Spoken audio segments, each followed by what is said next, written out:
Bienvenue si vous nous rejoignez dans le mini-mag de la lettre de l'acheteur. On va tout vous dire sur l'actualité des matières premières agricoles ainsi bien sûr que leur cours. 3 sujets à retenir et on commence par une info qui va faire frémir les accros au petit noir. Le café pourrait bien devenir une denrée rare et ce assez rapidement, et oui. C'est en tout cas ce que prévoit l'ICO, l'Organisation internationale du café. Dans son dernier rapport, elle prédit un déficit mondial de café très prochainement. La raison, eh bien le climat, toujours le climat, des chocs climatiques, donc à répétition, notamment au Brésil. Conséquence, l'offre ne pourra couvrir la demande, et ce dès la nouvelle saison, c'est-à-dire en octobre. L'organisation intergouvernementale qui toutefois a relevé son estimation d'excédent pour 2020-2021, ce dernier s'établissant à 2,6 millions de sacs contre 2,3 millions de sacs dans son rapport de juin, principalement en raison d'une projection de consommation réduite, insuffisant néanmoins pour contenir une éventuelle pénurie. À vos stocks donc si vous ne pouvez vivre sans café. On passe au blé et sachez que la récolte française 2021 sera principalement de qualité fourragère. C'est ce qu'estime France Agrimaire dans une note.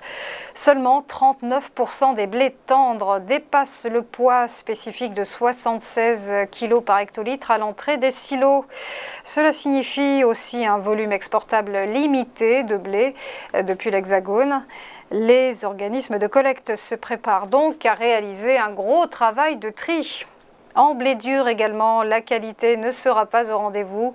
Seulement 49% des volumes dépassent le poids spécifique de 76 kg par hectolitre et 20% seulement la barre de 250 secondes en temps de chute de Hagberg.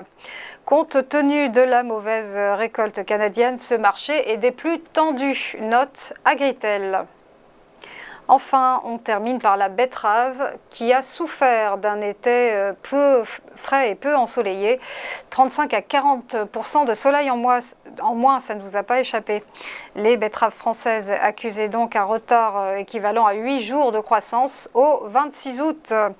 Un retard qui est aussi le fait d'un déficit en sucre, 6% inférieur à la moyenne, tandis que le poids des racines était, lui, tout juste inférieur, 2% par rapport à la moyenne.